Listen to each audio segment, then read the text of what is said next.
Next हमारा topic resistance and the factors affecting resistance. मतलब वो कौन कौन से फैक्टर्स हैं जो रेजिस्टेंस को इफ़ेक्ट करते हैं। तो टॉपिक का नाम है G factors affecting resistance. Factors affecting resistance, वो कौन कौन से फैक्टर्स हैं जो रेजिस्टेंस को इफ़ेक्ट करते हैं, उसको चेंज कर सकते हैं। हमने प्रीवियस टॉपिक में भी ये डिस्कस किया था। Number 1, resistance depends upon the length of the conductor. Length of conductor, length of conductor से मुराद ये है कि अगर लेंथ चेंज हो जाए कंडक्टर की तो रेजिस्टेंस पे इफ़ेक्ट क्या होगा। सपोज़ हमारे पास एक कंडक्टर है, उसकी लेंथ है कुछ कम, हमारे पास दूसरा एक कंडक्टर है, उसी मटेरियल का, उसी एरिया का, उसकी लेंथ है ज़्यादा। So what will be the effect on resistance. Resistance change हो जाएगी। जब अगर लेंथ कम है तो रेजिस्टेंस कम होगी, जब लेंथ ज़्यादा होगी रेजिस्टेंस ज़्यादा होगी। So length is directly proportional to resistance. R is directly proportional to the length of the conductor. क्यों ज़्यादा होगी? क्योंकि इसमें जो न्यूक्लियस की लेयर्स होंगी वो कम होंगी। इसमें जो न्यूक्लियस की लेयर्स हैं जिनको इलेक्ट्रॉन ने कोलाइड करके पास करवाना है वो ज़्यादा होंगी। क्यों? क्योंकि इसकी लेंथ ही ज़्यादा है। तो यहाँ पर number of collisions between the electron and the nucleus वो ज़्यादा होंगी as compare to the smaller one. So resistance will be directly proportional to length. दूसरी चीज़, दूसरा आ गया नेक्स्ट इसमें area. Area of the conductor. Area of conductor से मुराद ये है कि जिस वायर में से करंट पास हो रहा है उस वायर का एरिया कितना है। अब की बार लेंथ सेम रखनी है आपने दोनों की, सिर्फ और सिर्फ डिफरेंस किस चीज़ में होगा, दोनों के एरियाज़ में होगा कि एक तरफ एरिया कम, दूसरी तरफ एरिया ज़्यादा। मैंने आपके सामने दो कंडक्टर्स बनाए, दोनों की लेंथ मैंने कोशिश यही की है कि सेम हो। ये लेंथ दोनों की सेम है, दोनों में डिफरेंस किस चीज़ का है, इस क्रॉस सेक्शनल एरिया का। यहाँ पर एरिया कम है, यहाँ पर एरिया ज़्यादा है। सो जब एरिया डिफ़र कर जाए तो रेजिस्टेंस डिफ़र कर जाती है। R is inversely proportional to area, कि एरिया जब बढ़ता है तो रेजिस्टेंस कम हो जाती है। मतलब ये है कि अगर थिन वायर होगी रेजिस्टेंस ज़्यादा होगी, थिक वायर होगी रेजिस्टेंस कम होगी। क्यों? क्योंकि इलेक्ट्रॉन्स के पास गुजरने का रास्ता ज़्यादा होगा। इस बात को यूँ समझें कि आपके लिए, आपके सामने गुजरने के दो रास्ते हैं। एक बिल्कुल बारीक सा तंग रास्ता है, एक दूसरा थोड़ा सा चौड़ा और खुला रास्ता है। तो जो रास्ता तंग है, बारीक है, नैरो है, वहाँ से गुजरना मुश्किल होगा, वहाँ पर आपके लिए रुकावट ज़्यादा होगी। और जहाँ पर एरिया ज़्यादा है वहाँ पर रुकावट कम होगी। तो आपके लिए रेजिस्टेंस जब एरिया बढ़ेगा तो ऑटोमेटिकली कम हो जाएगी। तो R is directly proportional to the length, R is directly proportional to area. एक तीसरा पैरामीटर भी है जो रेजिस्टेंस को इफ़ेक्ट करता है, वो है टेम्परेचर। तो उसके लिए हम डेरिवेशंस अलग से करेंगे। ये हम ओहम्स लॉ के अकॉर्डिंग बात कर रहे हैं। If the temperature of the conductor and the physical state of the conductor remain same, जब तक सेम होगा तब तक हम ये यूज़ कर रहे हैं। So we have now two relations. Relation number 1 which says resistance is directly proportional to length, and the second one which says that resistance is inversely proportional to the cross sectional area. So by combining relation number 1 and 2, by combining 1 and 2, अगर 1 और 2 को हम combine कर दें, so we can say that R is directly proportional to L over A।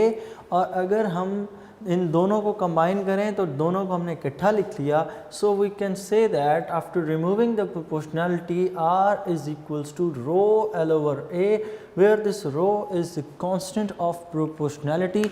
This rho is called resistivity. इस rho का हम नाम लिखते हैं, this rho is called resistivity.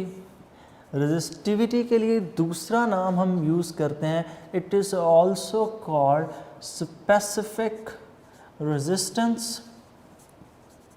Specific resistance, ख़ास रेजिस्टेंस क्यों?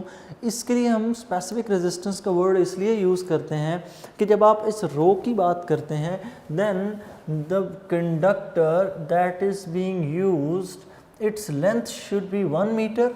मतलब जब स्पेसिफिक की बात हो जाए तो कुछ चीज़ें ख़ास हो जाती हैं, उन ख़ास चीज़ों में उसकी लेंथ हो जाती है 1 metre and its area should be 1 metre square. This cross sectional area it should be 1 metre square. 1 metre square area हो, लेंथ 1 मीटर हो, तो वॉल्यूम कितना हो जाता है? Volume is equal to area into length. Volume is equal to 1 meter square into 1 meter, so volume becomes 1 meter cube.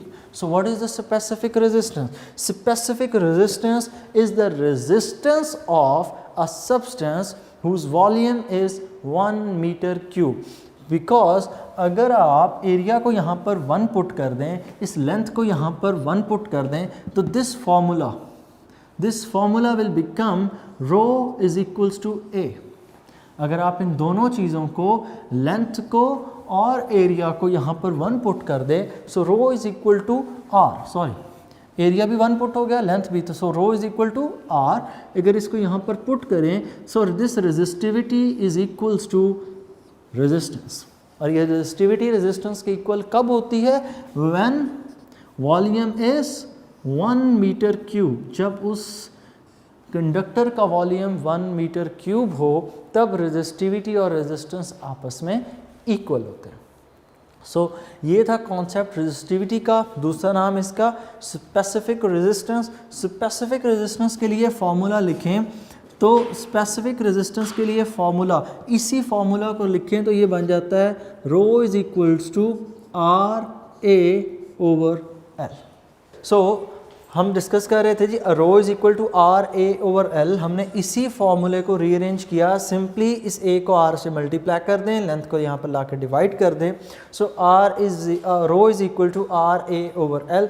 Next यहाँ पर हम यूनिट्स की बात करें, what is the unit of the specific resistance. So unit की जब आप बात करते हैं तो हमने इस फॉर्मूले के अंदर यूनिट पुट करते हैं। रेजिस्टेंस की जगह यूनिट पुट होगा ओहम, एरिया की जगह यूनिट पुट होगा मीटर स्क्वायर, ओवर लेंथ की जगह हम यूनिट पुट करेंगे मीटर। सिंप्लीफिकेशन कर लें तो स्पेसिफिक रेजिस्टेंस के लिए यूनिट बन जाता है ओहम मीटर।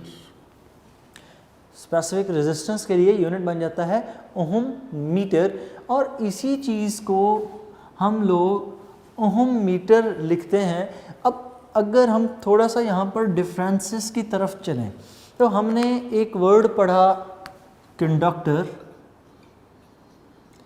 कंडक्टर के उल्ट, इसके ओपोजिट अगर मैं चलूं, तो हम एक वर्ड पढ़ते हैं that is insulator.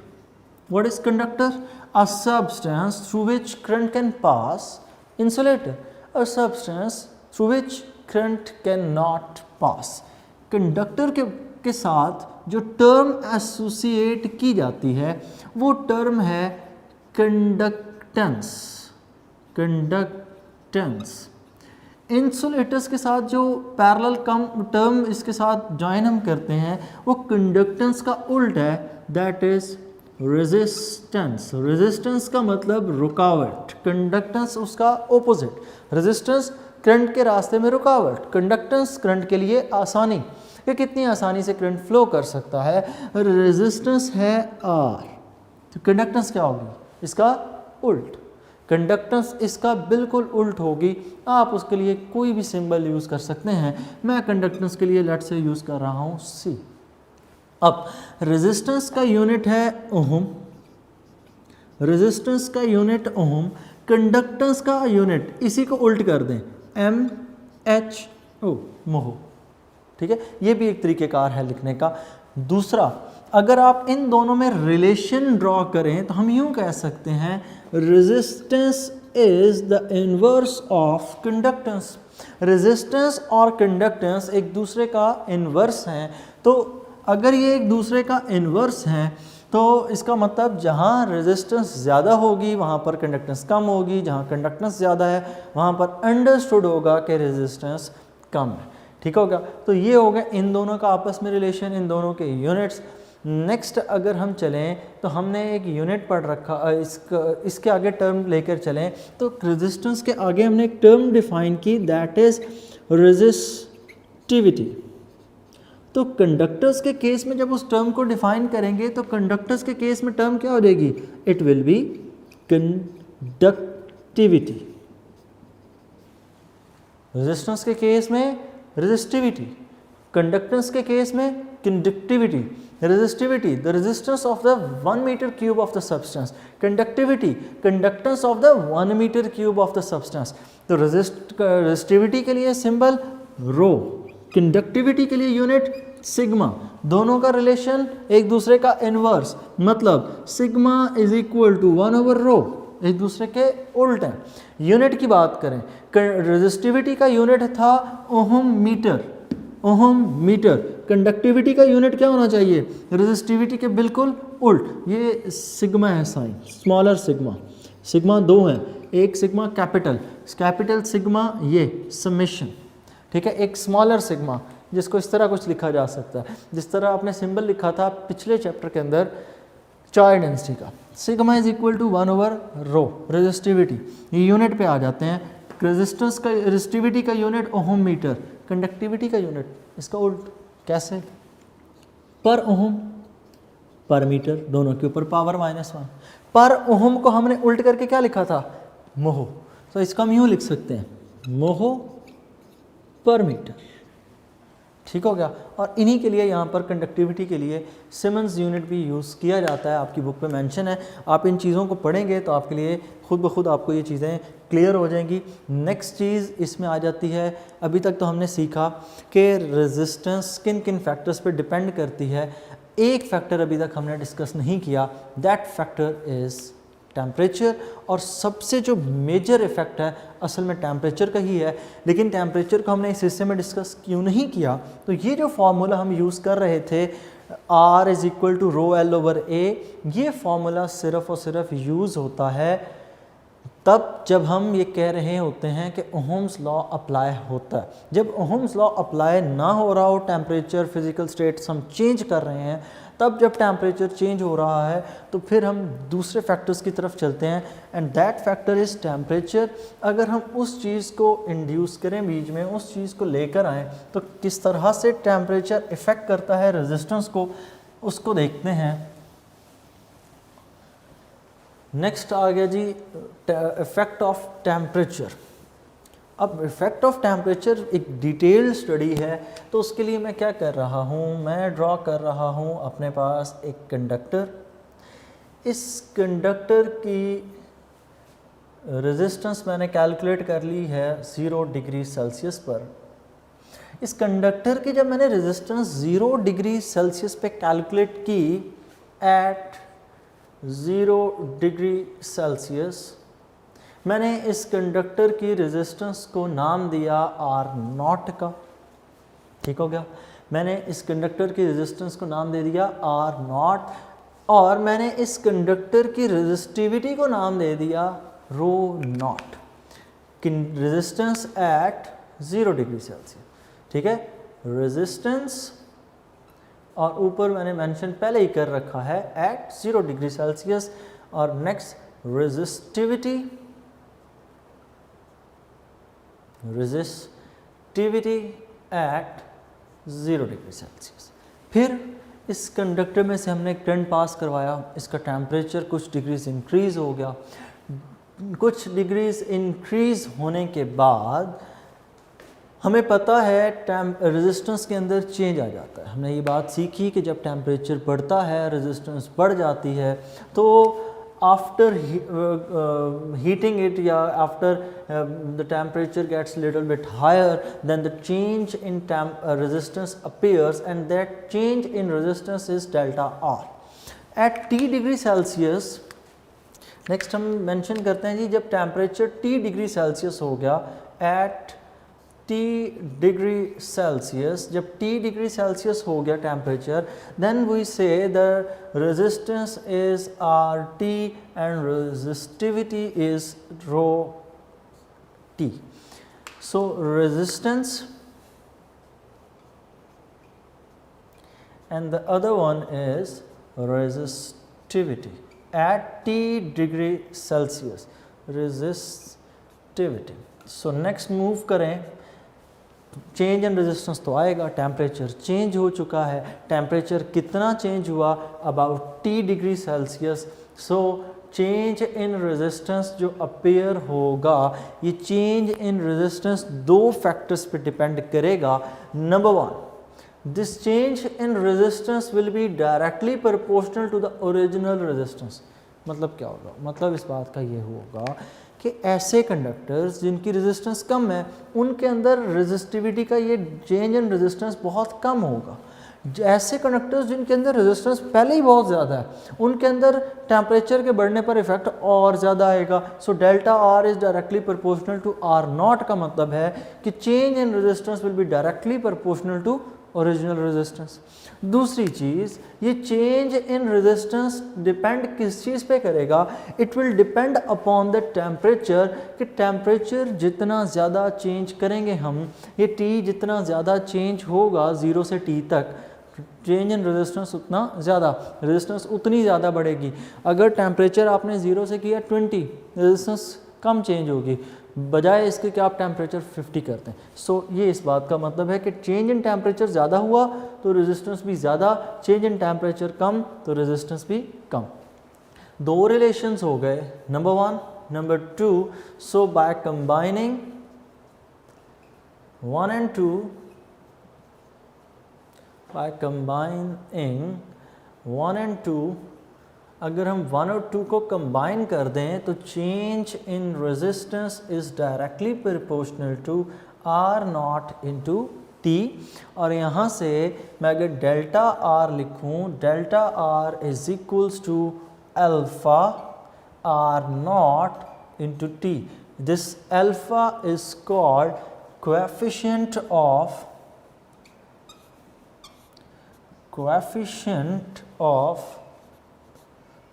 resistance. This alpha is the coefficient of resistance.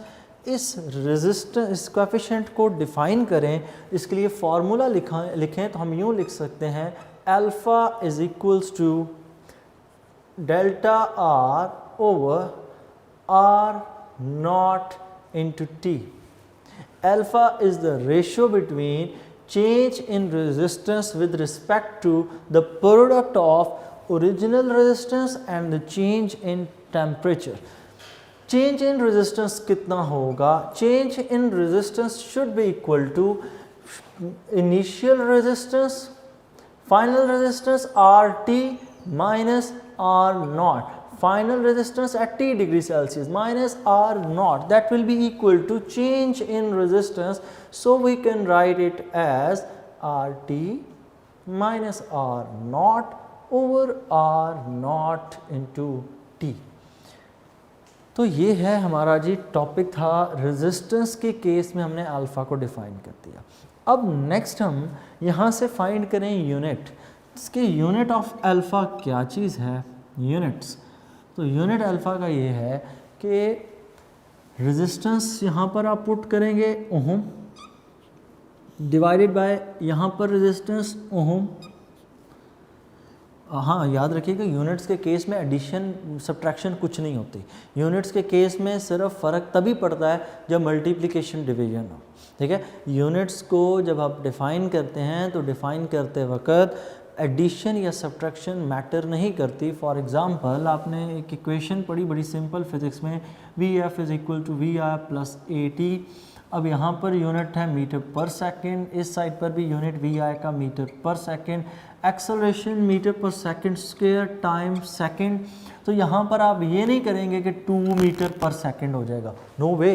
इस सेकंड ने जब सेकंड से मल्टीप्लाई है तो यहाँ पर भी पर सेकंड ही हो जाना ना, तो इन दोनों को प्लस करके 2 मीटर पर सेकंड लिखना एक इलॉजिकल बात है। हम सिर्फ और सिर्फ यूनिट की बात कर रहे हैं, हम वैल्यू के कंपैरिजन में नहीं जा रहे। तो यहाँ पर भी जब हम करेंगे तो हम यहाँ पर ये नहीं कि ओम ओम से माइनस करके आप 0 लिख दें ऊपर, नो वे। यूनिट्स के केस में एडिशन और सब्ट्रैक्शन किसी किस्म का कोई माने नहीं रखती। नेक्स्ट, टेम्परेचर का यूनिट पुट करें तो टेम्परेचर का यूनिट केल्विन भी पुट किया जा सकता है, डिग्री सेल्सियस भी पुट किया जा सकता है, लेकिन इस टॉपिक के लिए हमारी जो बुक पे लिखा गया ना वो डिग्री सेल्सियस लिखा जाता है। असल में आना यहाँ पर केल्विन ही है, लेकिन चूंकि ये जो टेम्परेचर यहाँ पर पुट होता है ना, ये टी नहीं, टेम्परेचर नहीं है असल में, that is the temperature difference between T degree Celsius and 0 degree Celsius. और टेम्परेचर डिफरेंस डिग्री सेल्सियस और केल्विन दोनों के केस में इक्वल होता है, because degree Celsius scale start from 0 to 100, kelvin scale start from 273.16 to 373.16। इसमें भी 100 divisions हैं, इसमें भी 100 डिवीजन्स हैं। सो if the temperature change is equal to 1 Kelvin, it is understood it is equal to 1 degree Celsius। अगर temperature का change 1 kelvin का हो तो अंडरस्टूड है वो 1 डिग्री सेल्सियस के भी इक्वल होगा। और इसी तरह अगर हम ये कहें कि 2 केल्विन तो वो 2 डिग्री सेल्सियस का हो। आई थिंक आपको ये बात समझ आ चुकी होगी कि ये टी क्या चीज़ है। It is not the temperature, it is the change in temperature, the temperature difference between the 0 degree Celsius and T degree Celsius. So हम यहाँ पर केल्विन पुट करेंगे, ओहम से cancel, so unit comes out as per kelvin. और अगर आप degree Celsius में चलते तो कोई मसला नहीं है, यहाँ पर यूनिट आ जाता पर डिग्री सेल्सियस। नेक्स्ट चीज़ हम यहाँ पर जो इंट्रोड्यूस करें तो नेक्स्ट चीज़ हम यूँ लिख सकते हैं, हमने इसी फार्मूले को, इस रेजिस्टेंस के फार्मूले को रेजिस्टिविटी के टर्म्स में लिखना है। अगर हम इस फार्मूले को रेजिस्टिविटी के टर्म में लिखें तो हमने पढ़ा RT, या पहले मैं लिख लूँ फार्मूला R के लिए तो इट वाज ρL/A। RT के लिए लिखें so it will become, RT के लिए फार्मूला होगा ρTL/A। रो नॉट के लिए लिखें rho naught is equal, R naught is equal to rho naught L/A। इन दोनों को इस फार्मूले में पुट कर दें, मतलब वही फार्मूला जो पहले हमने इन टर्म्स ऑफ रेजिस्टेंस लिखा, अब हम उसी फार्मूले को इन टर्म्स ऑफ रेजिस्टिविटी लिखेंगे। तो अगर यहाँ पर वैल्यूज़ पुट करें तो ये formula in terms of resistivity यूँ बन जाता है, alpha is equal to RT की जगह वैल्यू पुट करें तो RT की जगह वैल्यू पुट होगी ρTL/A। उसके बाद next minus sine, rho naught L/A, rho naught L/A divided by R naught T। R naught rho naught L/A, rho naught L/A into T। Numerator में से L/A common है तो उसको अगर हम कॉमन लिखें तो यूँ लिख सकते हैं, alpha is equal to L/A into rho T minus rho naught over rho naught L/A, rho naught into T। L/A से cancel, so the formula becomes alpha is equals to rho T minus rho naught over rho naught T। तो ये formula हमने लिखा इन terms of resistance, ये formula हमने लिख लिया इन terms of resistivity. अब दोनों फार्मूलेस की सिग्निफिकेंस अपनी जगह पर है, लेकिन I think I will prefer this formula for calculations because resistance her conductor की चेंज होती है, रेजिस्टिविटी हमेशा सेम रहती है।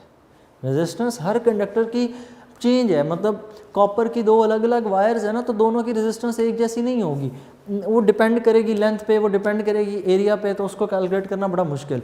Resistivity through out the conductor same होती है, तो इसलिए इस फॉर्मूले को यूज़ करना कदरे आसान, इस फॉर्मूले को यूज़ करना थोड़ा सा मुश्किल होगा, क्योंकि आपको हर केस के लिए अलग से लेंथ एरिया के हिसाब से आर टी आर नॉट ये पुट करने पड़ना है। यहाँ पर ऐसा नहीं होगा, because rho T rho naught ये दोनों एक कांस्टेंट वैल्यूज़ हैं। ये कांस्टेंट वैल्यूज़ अभी हमने प्रूफ की थी ना, हमने जब वो फार्मूला लिखा था कि resistance is directly proportional to length, resistance is inversely proportional to area, इन दोनों को कंबाइन किया तो हमने लिखा R is equal to L over A, तो R is equal to rho L over A। जो यहाँ पर हमने प्रोपोर्शनैलिटी कांस्टेंट के तौर पर रो को इंट्रोड्यूस किया था, तो ये डेंसिटी नहीं है, ये रो क्या चीज़ है, स्पेसिफिक रेजिस्टेंस, ये यहाँ पर कांस्टेंट है, इसका मतलब ये यहाँ पर भी कांस्टेंट ही होगी, इसलिए इसको यूज़ करना बेहतर है एज़ कम्पेयर टू ये आर टी आर नॉट। रही बात यहाँ से यूनिट कैलकुलेट करने की, एक मतलब फिर हम यूनिट क्रॉस चेक कर लेते हैं।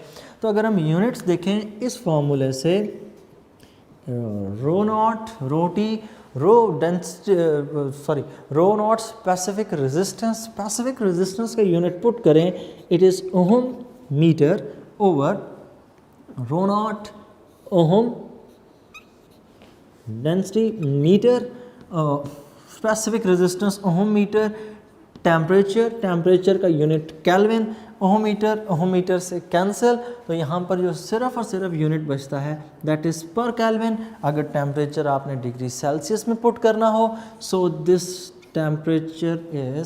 यूनिट इज़ पर डिग्री सेल्सियस। तो ये था जी हमारा टॉपिक। अच्छा, अब इसमें तमाम तर कंडक्टर्स, जितने भी कंडक्टर्स हैं, सब के लिए मेटल्स के लिए रो की वैल्यू पॉजिटिव में आती है, ठीक है। हर कंडक्टर्स के लिए अलग है। बुक के जहाँ पर आपने ये टॉपिक पढ़ा उस पेज के ऊपर बाकायदा एक टेबल बनाया गया है, उसमें कुछ कंडक्टर्स की वैल्यूज़ लिखी भी हैं, उसमें से मैक्सिमम वैल्यू और मिनिमम वैल्यू को याद कर लें। ऐसी चीज़ें पेपर में पूछी जाती हैं। नेक्स्ट चीज़ यहाँ पर आप लोगों ने जो करनी है वो ये करना है कि एक चीज़ और ऑब्ज़र्व कीजिएगा, ऐसे तमाम तर सब्सटेंसेस जिनके अंदर ये वैल्यू डिफ़र करती है थोड़ी बहुत, वो हैं सेमी कंडक्टर्स, क्योंकि सेमी कंडक्टर्स रूम टेम्परेचर पर तो कंडक्टेंस शो ही नहीं करते। तो ऐसे कंडक्टर्स जब रूम टेम्परेचर पे नहीं करते, टेम्परेचर के बढ़ने पर रेजिस्टेंस शो करते हैं, कंडक्टेंस शो करते हैं, तो उनके लिए ये आंसर हमारा नेगेटिव में आ जाता है। तो जितने भी हमारे पास टेम्परेचर डिपेंडेंट रेजिस्टर्स हैं कि जिनकी टेम्परेचर बढ़ने पर रेजिस्टेंस कम हो जाती है, तो ऐसे तमाम तर कंडक्टर्स के अंदर आंसर नेगेटिव में आ जाता है कोएफिशिएंट का। उसकी वजह ये है, देखें, टेम्परेचर एट हायर रेजिस्टेंस, मैं उन कंडक्टर्स की बात कर रहा हूँ जिनकी रेजिस्टेंस टेम्परेचर के बढ़ने से कम हो जाती है। तो टेम्परेचर जब बढ़ेगा तो आर टी कम हो जाएगा, आर नॉट ज़्यादा होगा, छोटी वैल्यू में से बड़ी वैल्यू माइनस करेंगे तो ऑटोमेटिकली अल्फ़ा का आंसर क्या आएगा, नेगेटिव में आएगा। सेम इसी तरह यहाँ पर भी नेगेटिव आएगा। सो हम ये बात कर रहे हैं कि कोएफिशिएंट ऑफ रेजिस्टेंस या रेजिस्टिविटी हमेशा नेगेटिव होता है उन सब्सटेंसेस के लिए जिनका टेम्परेचर के बढ़ने पर जिनकी रेजिस्टेंस कम हो जाती है, और उन सब्सटेंसेस के लिए पॉजिटिव होता है जिनका टेम्परेचर के बढ़ने से रेजिस्टेंस कम होती है। मतलब जो नॉर्मल कंडक्टर्स का बिहेवियर है उसमें पॉजिटिव, और जो सेमी कंडक्टर्स का, थर्मिस्टर्स का बिहेवियर है उसमें नेगेटिव साइन यूज़ होता है। सो ये था आपका सारे का सारा टॉपिक रेजिस्टेंस का। होप सो आपको समझ आई होगी। इसको पढ़ें, याद करें, अपने कॉन्सेप्ट्स को बेहतर करें। अल्लाह हाफ़िज़।